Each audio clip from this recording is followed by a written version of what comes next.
All right, Sabbath. So our guest for today was played by Matt Damon in a movie. And so my question for you, before we get into anything with any depth whatsoever, is someone played you in a movie? Who would do that? Okay. If I had my fangirl dream, I think it would be someone like Michelle Rodriguez. Whenever I watch her, I'm like, she's pretty cool. So if I could choose, which I don't know if you get to choose about things like that, I would choose Michelle Rodriguez. What Okay. about you? If Okay. your story was played by a actor, who would it be? Okay, fair enough. I would say it'd be some combination. It'd be if Dane Cook, who's a comedian, and Tony Dow, who played Wally Cleaver on Leave It to Beaver, had a baby. That's who would play me. And that's the best I have. And so some of you who don't know who Tony Dow is, like, go watch Leave It to Beaver. Yeah, we So might like, have to Google it. No shame in that either. because my high school friends would call me Wally Cleaver. They'd be literally, when I would play high school basketball, my friends would yell from the stands, Wally. Yeah. And then when I was a professor, and then Dane Cook came on the scene, everybody's like, I told you that you move around and Dane Cook. And I'm like, okay. So anyway, that's who I would pick. But Sab, something else I want to ask you. So you just got back from a big trip and you had something happen that you have to tell right now before we introduce our guest. What Okay. happened? Note to future self, make sure that you think about the stories from your trips that you tell Rob, because he might just ask you to tell them for the audience around the world. So, my family and I were in Japan, and we love to go to the onsen. If you're not familiar with Japanese onsen or the bathhouse concept. Basically, it's a practice that has been happening for centuries there. And in the place that we were staying at, you can either stay at the hotel and then experience the onsen, which is basically like hot springs. And so the men and women are separated. And then there's also people from the community who will come just to go to the bathhouse. They're not staying at the hotel, but that's the way that they choose to do that. I was there with my daughters, and we had just finished up. I had sent them out first, and then I came in, and this elderly lady followed me right out of the onsen, and I was looking at her. I could just tell something was a little wrong. I do not speak Japanese, and so I just looked at her and I was like, "Are you okay?" And I was farther away from her. I walked closer to her. The closer I got to her, she just collapsed. She collapsed and I caught her, Rob. And if you're not familiar with onsen, we were fresh out of the onsen. So we just got done taking a bath. And in the bathhouse, it's generations of women, like from all ages. And so I'm sitting there. I was fully naked. And so was she, and I just caught her. And all I could say was, Jesus, help. I said it out loud multiple, multiple times. And then someone else who was in the room with us left the room to go get help. And my two daughters are sitting there watching me and they're praying also. And all I could do was sit in that moment and hold her. I had no idea who this woman was. I have never seen her in my life. I just happened to be there in the moment. So the worker comes in, she's got the EMTs on the phone. They're speaking in Japanese. She's asking me questions in broken English. Did she hit her head? Is she okay? And while everybody was going to get help, I was unsure if she was still alive, but I couldn't move from the position that I was in. And she seized, she had a little seizure. I didn't know how to communicate that to anybody. So it was a moment, and it was one of those times where all I could do was sit in the literal humanity of the moment and hold this other human and pray that she was gonna be okay.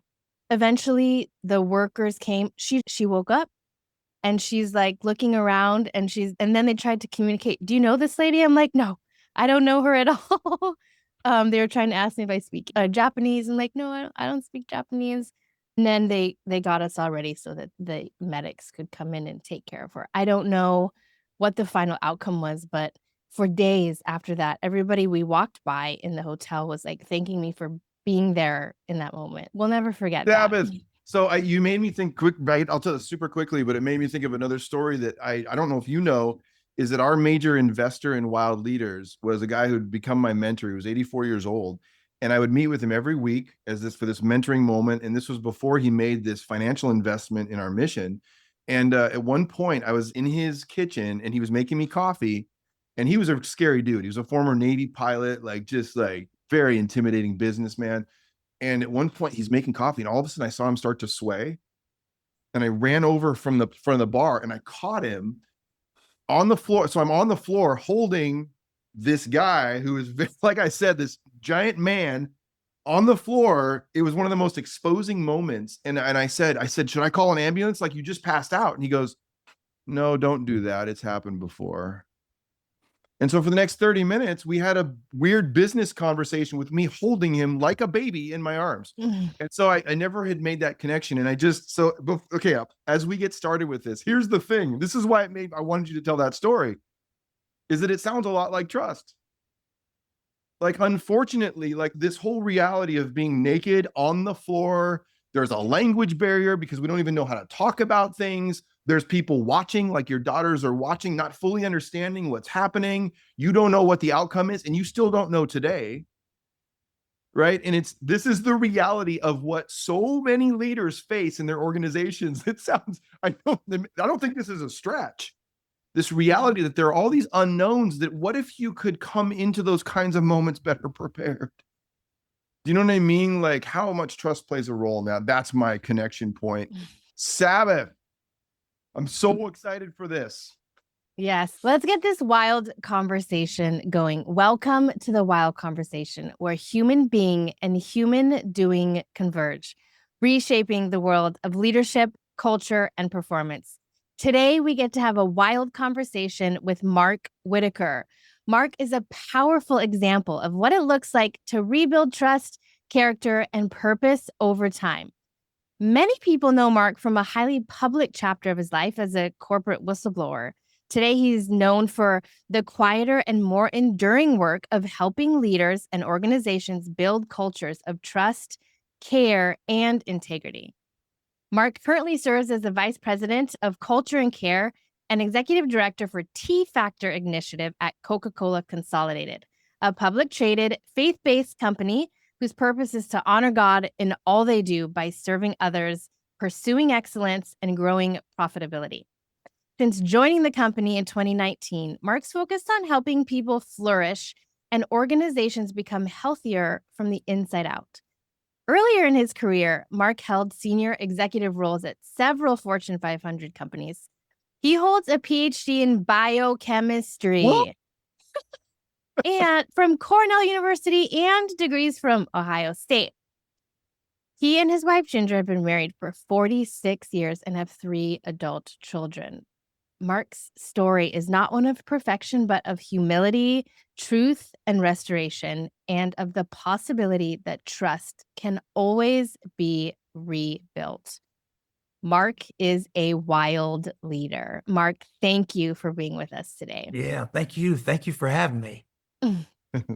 It's so good to have you. Before we jump in, not that we haven't already, we're going to play a quick round of wild cards. We didn't prep you for this, but we have a deck of 52 cards. Each has a different developmental question. And I just pulled 10 here. They're random. I'll shuffle them and we'll just each answer one from our gut so we can choose a number between 1 and 10 and each choose a different number and card. I'll go first. Mark, you can go next, and Rob will round us out. You can answer in one sentence, or if a story comes to mind, feel welcome to tell it. I am going to choose number 3 today. It is, are you more focused on urgency or patience today? What is it, Sab? What is it? Urgency or patience? I'm focused on patience. I'm feeling urgency, and I'm doing my best to find this space to have patience in those moments of urgency with myself and with others. And reentry will do that to you. So Well said. All right, Mark, pick a number between 1 Number and 10. 6. Okay. Number 6 says, what important details on your agenda are a part of your bigger purpose? What important details on your agenda are a part of your bigger purpose? Well, I feel everything that that God has me. As you get older, I feel like you learn. At least for me, I compare myself in my 30s now to my 60s. That you get more wisdom, you get more clarity, you get more discernment, and I feel you know how to set priorities better. Not perfect, but better than 30 years ago, even better than 10 years ago. But you start using your time more wisely. So I feel like all the things on my agenda are part of the bigger purpose. Wow. Yeah. Solid. And I couldn't say that 10 years ago. Yeah. Amazing. Number 10, Sab, for me. All right. Thanks. I don't have to count. Just pull it from the bottom. All right, Rob, what is the unique contribution you bring to every team? So I have a new answer to this. I asked AI recently some questions, and I kept asking questions. And it said something about me that I was puzzled by, because it gave me some quick answers to questions I had. And I was like, is this what you say to everybody? And I kept kind of probing and prodding AI to get a little deeper. And it said, Rob, you engage in what I would call meta listening. And so looking for the story behind the questions that you're asking. And so I think that was a really interesting description. I never heard that before. So I think one unique thing I bring is a meta thinking and meta listening, trying to understand kind of the rules of engagement in a universe of reality. Do you know what I'm saying? About how things are actually working is what's very interesting to me. So it's why I think I like to ask questions that are deeper. Thanks, Sabeth, I have one more thing that you have to do, because this first question for Mark, I want you to ask it instead of me, because I don't want anyone to show up in my office today. Oh my gosh. Okay. All right, Mark, before Rob gets really serious, we have to ask, are you still working for the FBI? And if you are, I assume you can't tell us. So you can say I'm whatever still you want. wired. I'm wired today. No, I've been wired for over 3 decades. I'm not. But it's amazing. I've done 7 events for the FBI, including Quantico FBI Academy, because the duration of wearing a wire for 3 years.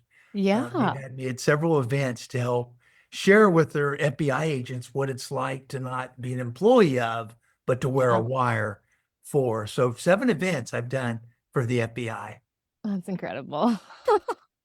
Yeah. Okay, Rob, they're still going to show. I mean, you can't they're going to show up if they want to show up. They're going to Hilo. They're going to Hawaii instead of to my house right now. So that's good. I'm in Kauai. Okay. Yeah. Okay. You just lied and told a different island. That's not fair. So, all right. Thank you, Sabeth. Mark, what a conversation to have today. And just for you and I to just connect. And I just resonated deeply. I think we became friends fast. And I so appreciated that. And as you know, we are so deeply committed to a conversation that runs with depth and that gets real about what it means to build trust in ourselves and in others and in organizations in our world. And one of the things at the core of that, and this is for our listeners as well as we begin this conversation, is that this reality that trust isn't built by being perfect, but quite the contrary, by living in a pattern of intentional repair and maintenance and truth that is difficult to live in sometime. And this is the human reality. And I guess my hope today is that our listeners would understand the story arc of your life, but not dwell in the past. And so this is what's interesting is but to learn from it. And so I want to make sure that we have this conversation around where you are today, but some of our listeners, but for many, it would help for you to set the frame for how you got to today. So can you tell us a little bit, like, what experience from your past is relevant today? Well, for me, I would say in my I have a PhD, as you mentioned, in the introduction in biochemistry from Cornell, and was very ambitious, probably hyper ambitious. Went 8 years of college, full scholarship between Ohio State and Cornell. The only child out of 4 in my family to go to college, and very ambitious.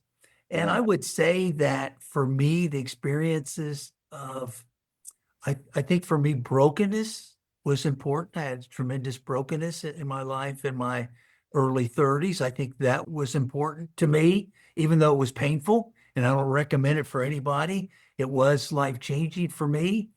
But I would say that I was living a life like the way the world defines success in my 20s and 30s after I graduated from Cornell was everything in life was how big is my title? How big is my home? How big is my compensation?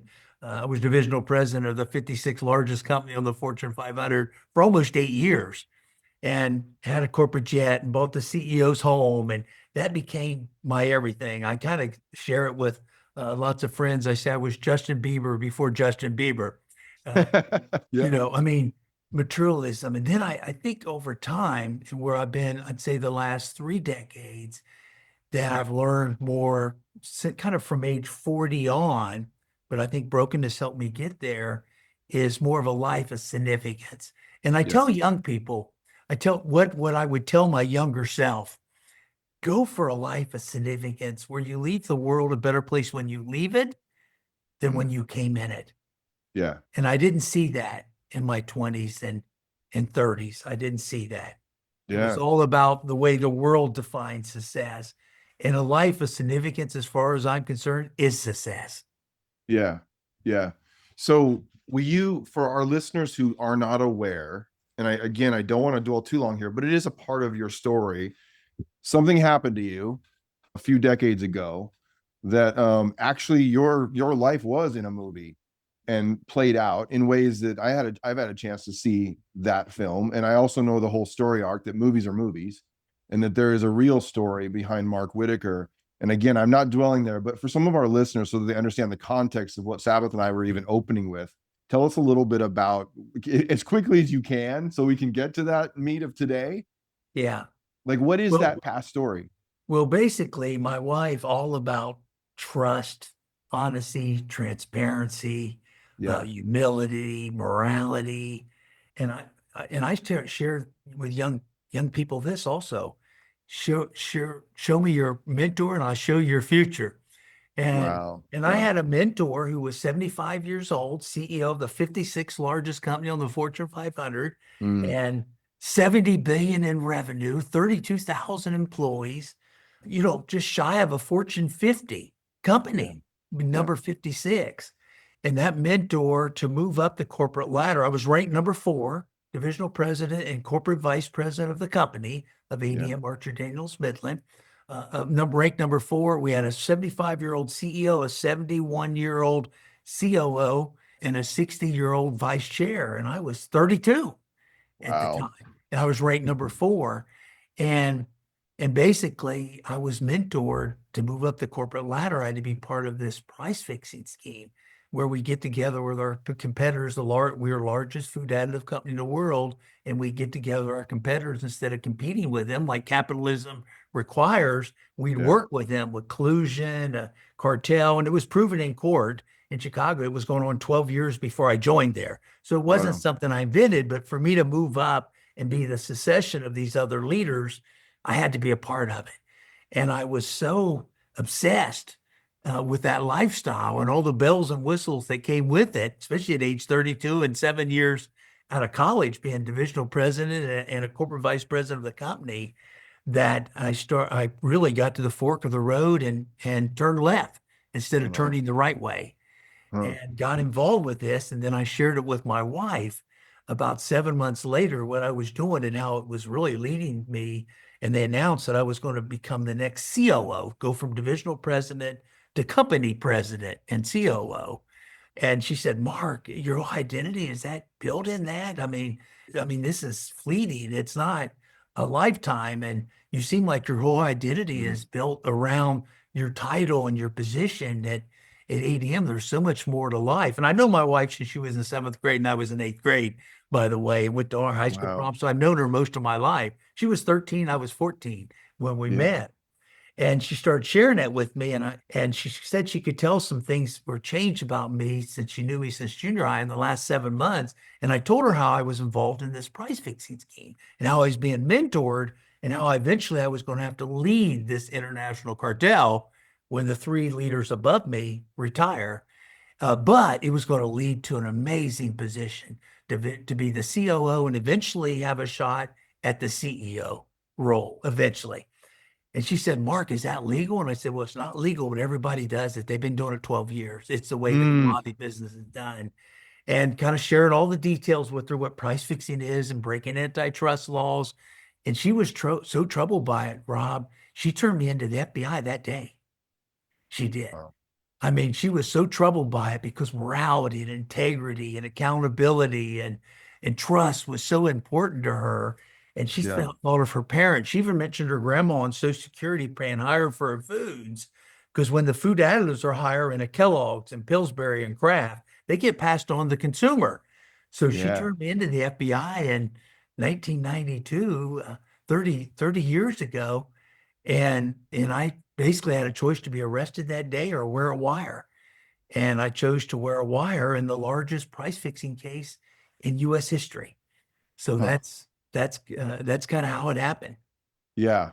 And then fast forward, so you wore a wire for like 3 years? Am I doing the math right? Yeah, longest duration. Which is crazy. 10 hours a day for 3 years. My goodness. And then, okay, I'm just saying it, Mark, because you told me all this, and I know it's very public, right? And then you end up doing more prison time than anyone else. Is that right? I had full immunity. I had full immunity not to do any prison time, a full immunity agreement signed. And when the case got to an end and the FBI told me they had enough evidence that they're about ready to take the case public after 3 years on multiple different products that were being price fixed, they said they had almost enough evidence. They said, Mark, you're going to lose your job doing this. They're going to learn pretty quickly that you're the informant. And this CEO was close with President Clinton, flew to President Nixon's funeral and President Clinton's plane. I mean, a billionaire. He owned 5% of a $70 billion company. And so I knew that this was going to be very high pressure, high stakes to be a witness against them. I knew. And I thought, who's going to hire someone? Again, trust. Who's going to hire someone that just wore a wire against their own company? So I looked at my stock option because most of my income was in stock options. And by the way, my stock options and bonuses and base salary was about $3 million a year for 8 years. Yeah. And that's 1989 when I started. That'd be like 10 million. The present value, right? Yeah. Yeah. So I looked at those stock options. If I could exercise them that day, it was $9 million. And it had 1 year 5-year exercise date. So I had 1 more year to go. So I wasn't going to be able to exercise those. So under pressure, I wrote 5 checks for $9 million that covered my stock. I thought if it ever went to court, that would be my evidence that I have a stock option grant signed by the CFO and the CEO of the company. And I wrote for $9 million. And the day that ADM learned that I was informant, I was being promoted consistently before that.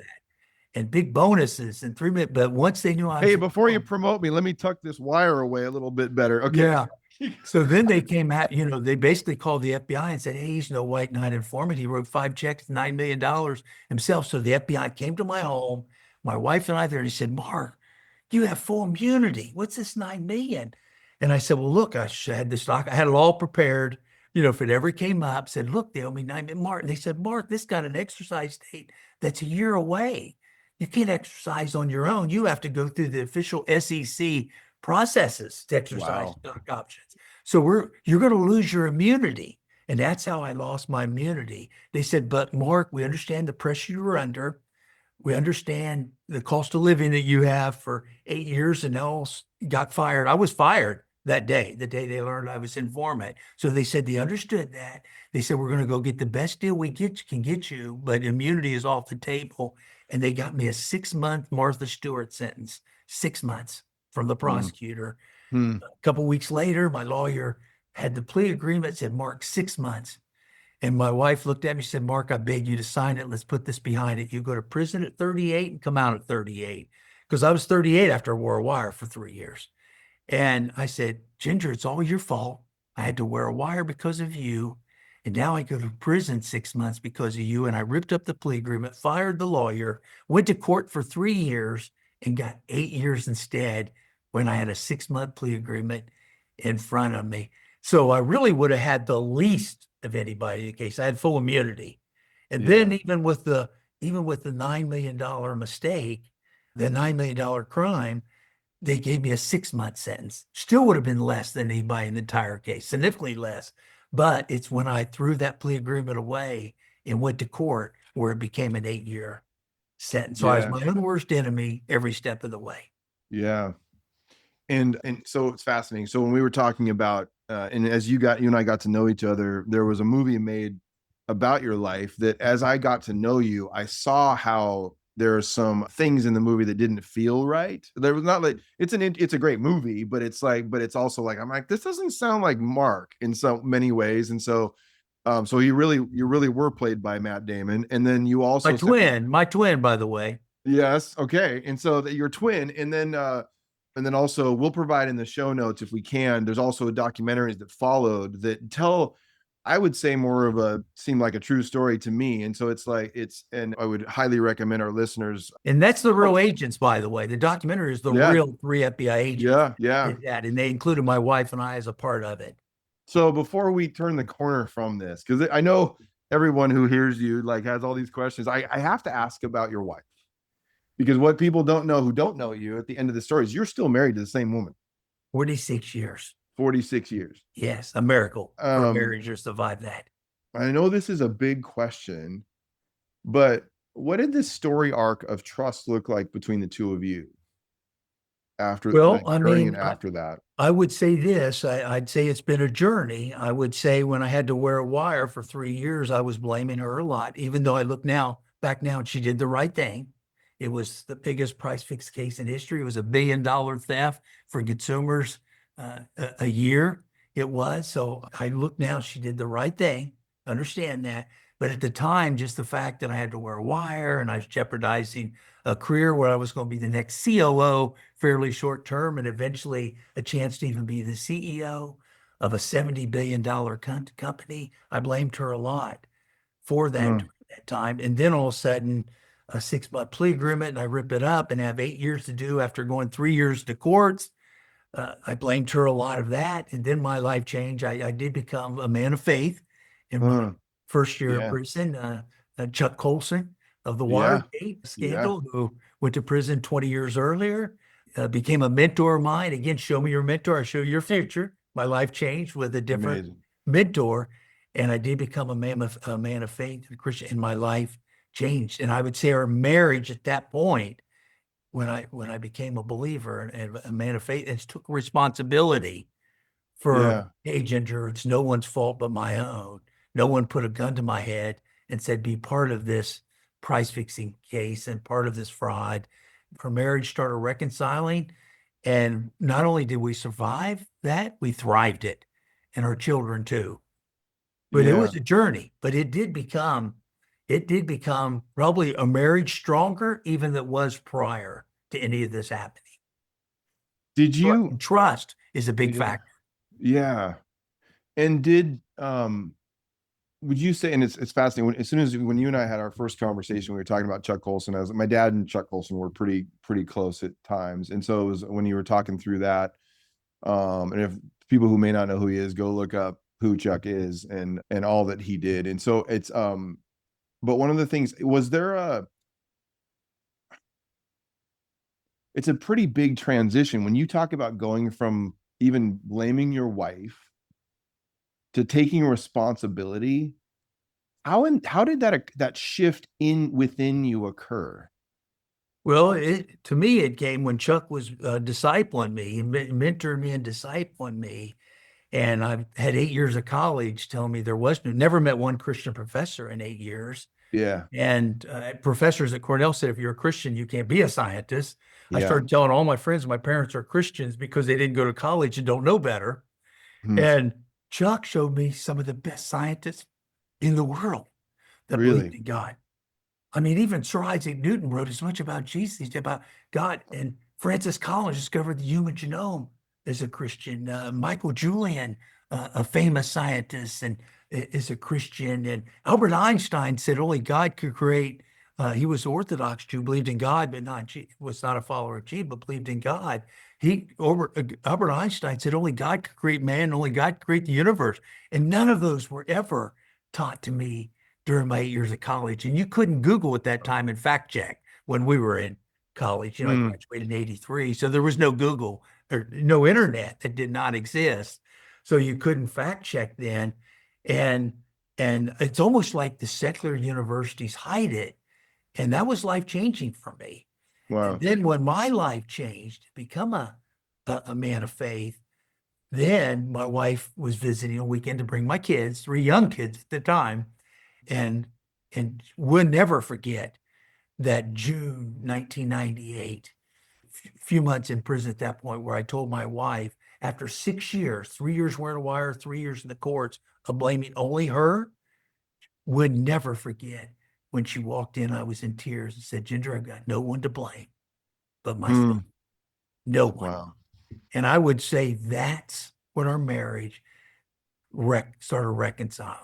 The trust started rebuilding that day. Wow. Wow. For both of us. For Because I both had of to you. trust her. Even though I know now she did the right thing, I still had to rebuild trust for her too. Which is so interesting that, you know what I mean? That it would go like, that's the real story, is that it does go both ways, even though you would be looked at as the culprit. Right, just on the right. face of it. It's like the real story is that you had to rebuild trust in her also, which is fascinating. Yes. Yes. Can I Yes. ask, so I don't have a better way to ask this question, Mark, and this is not one of the things that we do try to prepare guests and like say, here's some of the things Rob is very interested in, but I want to ask this, and I'm gonna ask it not as well as maybe I should, but to allow you to just tell your story of this is, I'm trying to think of a better way to say it, is when you think about your own trustworthiness today, given that past, what does that look like? Your personal trustworthiness, what does that look like? I will say this, when I got out 20 years ago, out of prison and starting life all over again, I did get a job in a cancer research company, running clinical trials, and a different type of leader, a CEO that was purpose driven and very much similar, a little more like to Coke Consolidated, very purpose driven, faith friendly, and long term thinking and not cutting corners, because I didn't want to fall back in that trap of greed, like I was in my prior employment at ADM. But I like started from scratch in my 40s, starting all over again, like someone right out of college, and had to build that trust one day at a time, but had to build it from scratch. And I knew then that if I saw $1 in a parking lot, you better give it to somebody and build the most and build and rebuild that trust with no deviation at all. Transparency, humility, honesty, integrity, morality. I knew then, because I knew if you get involved with any kind of gray area after a case like that, trust is gone again, and then hard to build back. So it was one day at a time. Yeah. So I'm going to ask you a question that I know I'm almost 99.9% sure I've never asked a guest on our podcast, but I feel like I can ask you this, Mark, and I was asked this by a client years ago, and I actually think my answer was pretty good I was in my mid 30s at the time. And here was the question I was asked, and I would love to have you answer this. Why should I trust you today? Because what I tell you, you're going to see proof of it. And what I tell you I'm going to do, you're going to see proof of it in the actions that I do and the way that I live. And you're going to see that the action speaks louder than words, that the authenticity, that the transparency, if it's something that I feel that it's a mistake that I caused, you're going to hear me take responsibility for that. And just through my actions, you're going to see that you can trust me 100%. That's good. That's good. And thank you for answering that question, because that is my experience of you. And you know what I told that client back then is I said, when they asked me, they said, why should I trust you, Rob? And I'd given about a 90-minute pitch along with a partner of mine to the CEO about what we were proposing to do. And I said, my answer was, you shouldn't, you don't know me yet. But Well, I in a said, way, I may be saying the same thing. I know, right? Saying, watch my actions. I think so. Yeah. It's like, and because what I followed on and I said, give me 30 minutes with your people and they'll trust me because they're going to see that I'm a work in progress. You know what I mean? That I will be good to my word. I won't be perfect, but they're gonna see that I wrestle with the same things they do, and I will work hard at being trustworthy. And so there's so many parallels with what you just described. Building trust in your business starts with being able to measure it so that you can create a pathway for change. Our Wild Trust Index measures the drivers of trust at the personal, team, and organizational levels. We are building the largest database on the drivers of trust inside of organizations.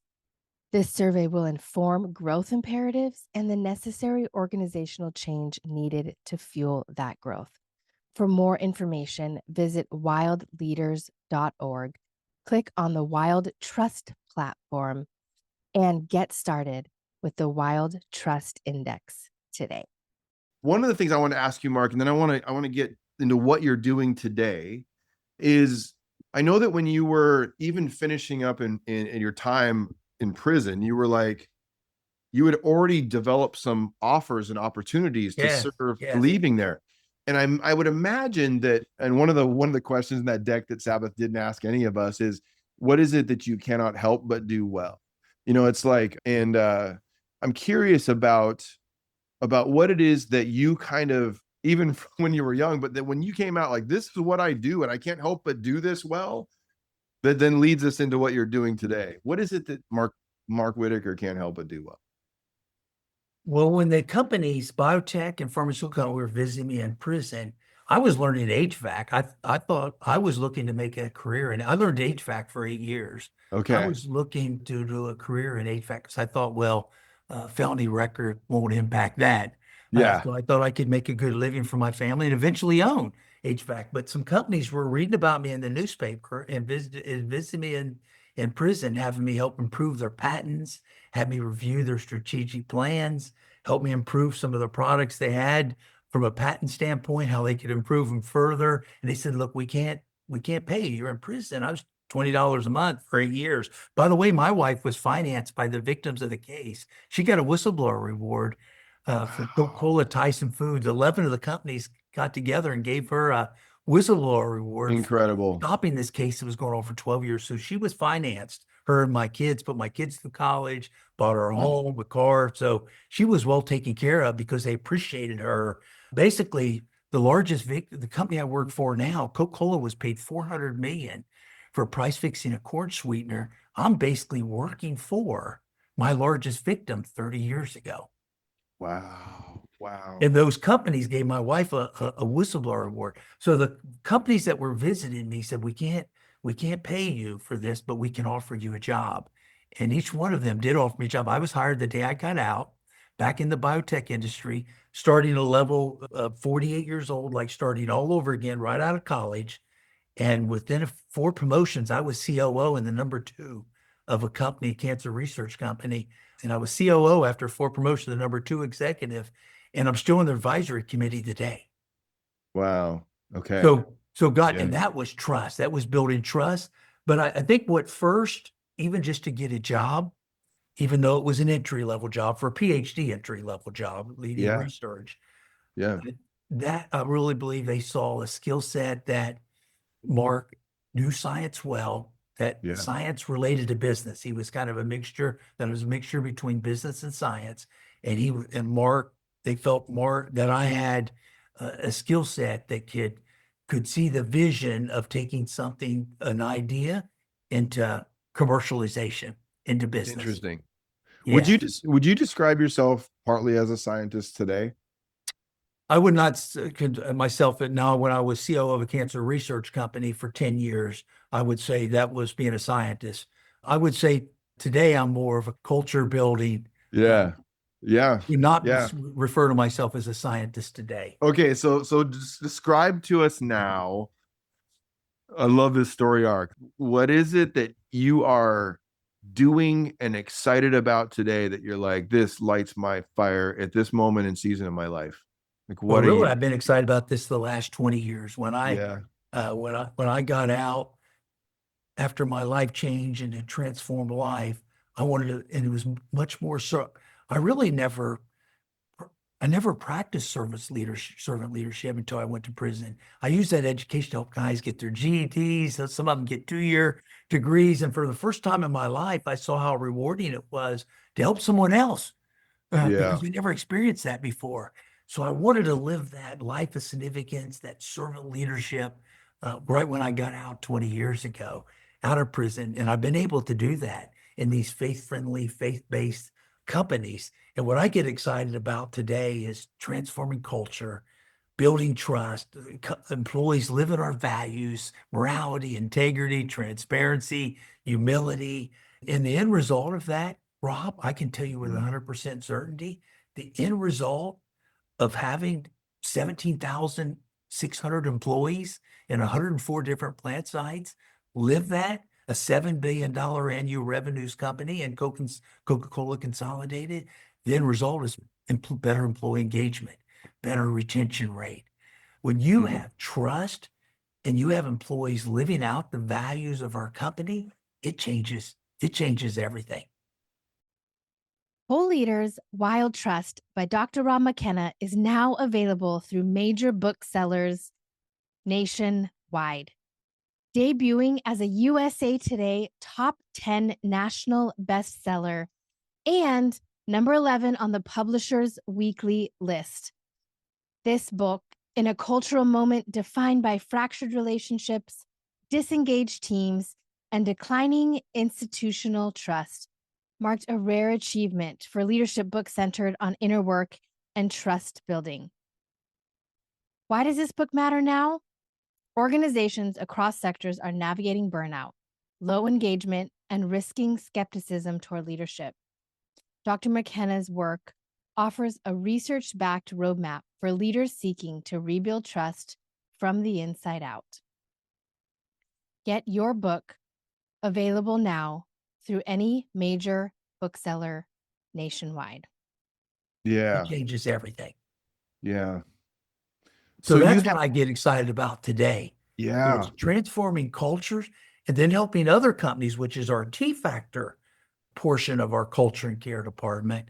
T-Factor is where we basically assist other companies to transform their cultures by sharing what we do inside our company and help them reproduce and duplicate what we're doing to transform their cultures.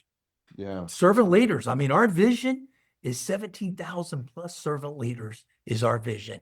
And that's the vision of Frank Harrison, our chairman CEO. And I'm blessed and honored to basically implement and execute his vision, our CEO's vision. Yeah. So can we talk, let's dig into trust for a minute. And I want to unearth the biochemist in you, by the way. And it's because, as you know, I am part scientist, or some might say mad scientist as well. And so I think it's because I do have this fascination and lifelong mission to understand how things work. And you take something like trust, and and I'm not bashing any of these things, but we so often when we talk about trust, we kind of throw the word around. And you and I talked about this, like, you don't get trust by talking about trust. It's like you don't get some outcome chemically by just saying there's the outcome. You don't talk about it. You understand the chemistry of it. And I literally, in my book, Mark, I said trust has a chemistry, that it's more than a feeling.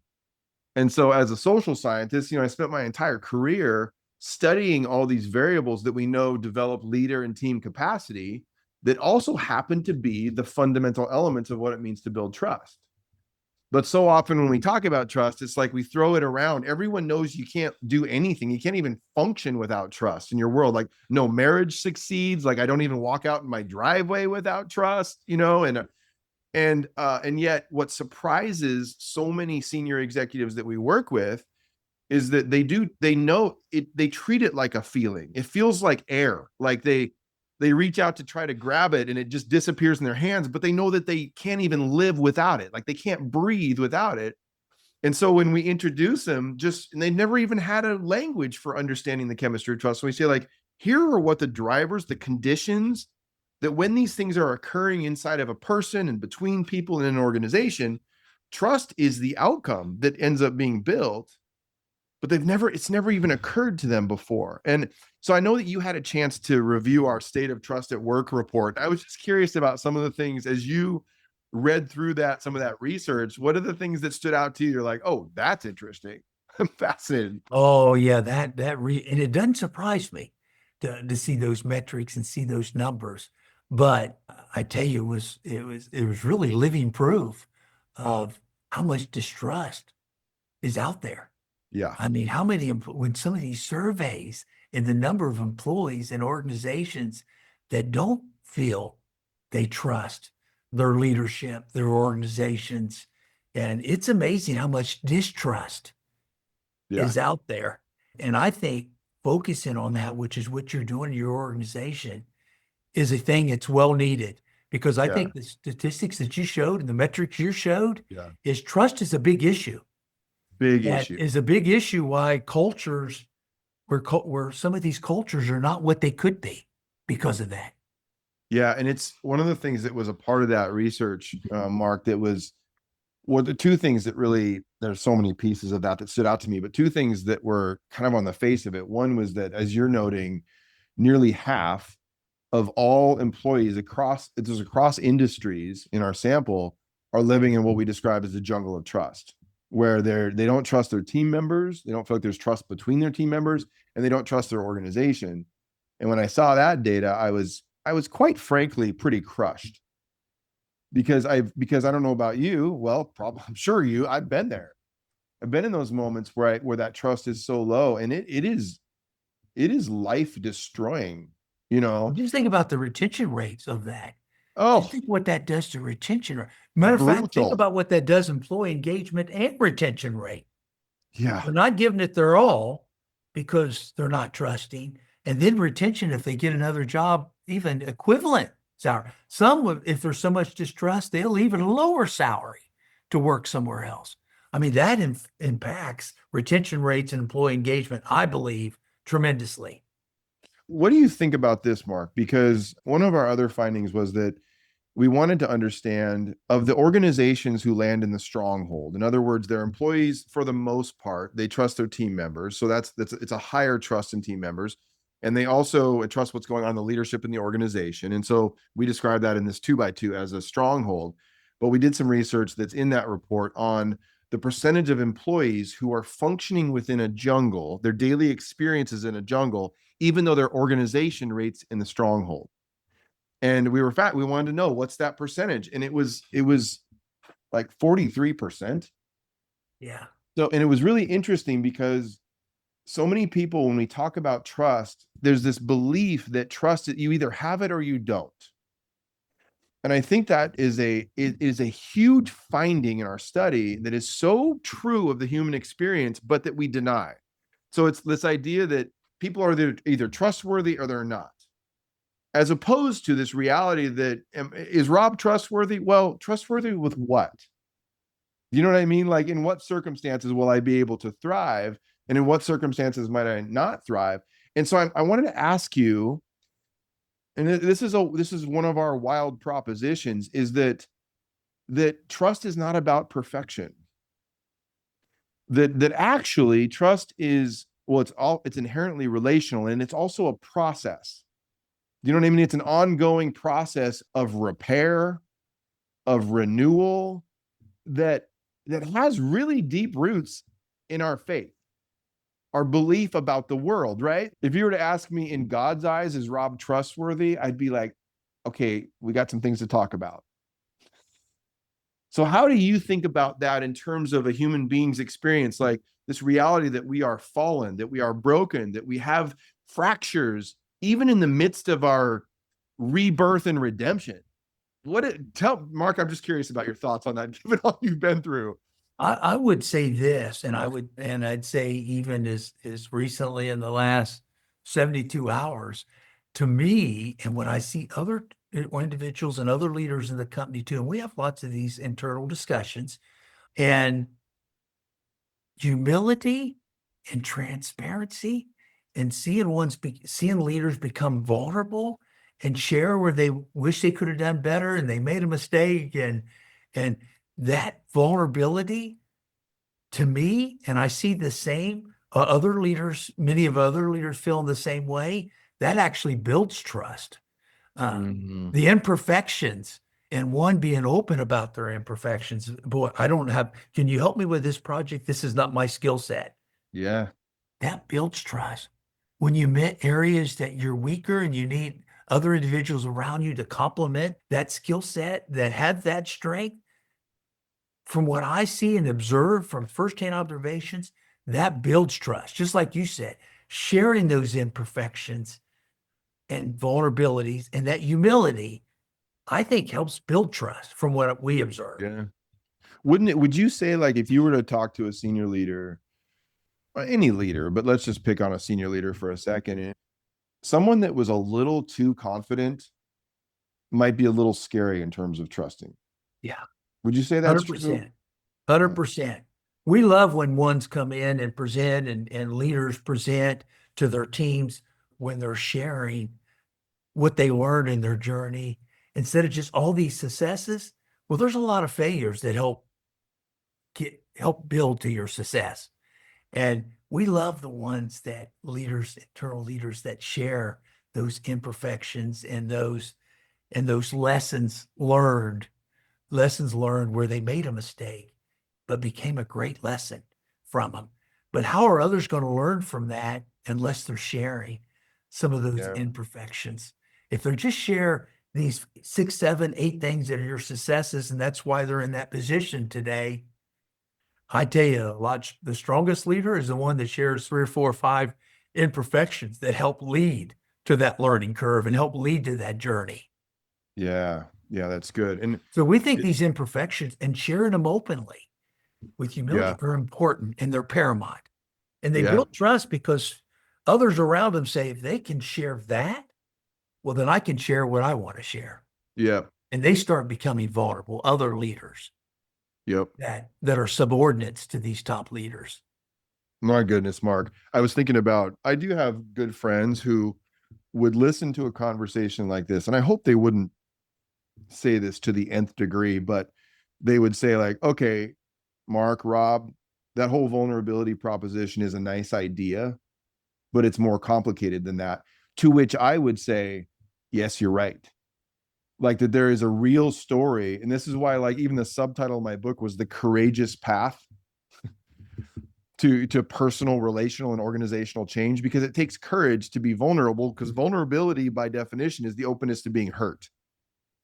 So if we're going to be vulnerable, there is a possibility that as I share something, you will either misunderstand me or you could hurt me with it. And so I think as people listen to what you've been describing this whole time, is that vulnerability, yes, it does take courage, but if we don't get to the real story, like what's really going on inside in the conditions that are going on within me and between Sabeth and me, or that we have something to deal with. Sab, you just bounced back in here, and I don't know if you got any questions for us, but you listen in on this stuff, and so I'm curious about your thoughts on all this.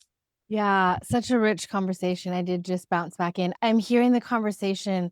I'm curious, as I've listened to you guys describe culture and the importance of humility and vulnerability, and even going back to the story I told in the beginning of this time together, as we move through all the things that are happening in our world, what would you consider one of the greatest barriers to vulnerability? Well, I think the biggest barrier for vulnerability is trust.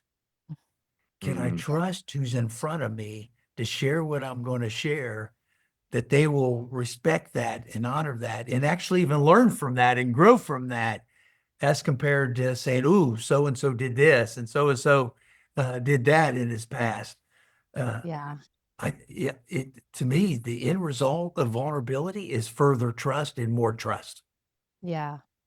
And can I be vulnerable even without a reciprocal level of trust? I remember Amy Edmondson saying, and it really hit me hard. I still think about it like trust is a choice.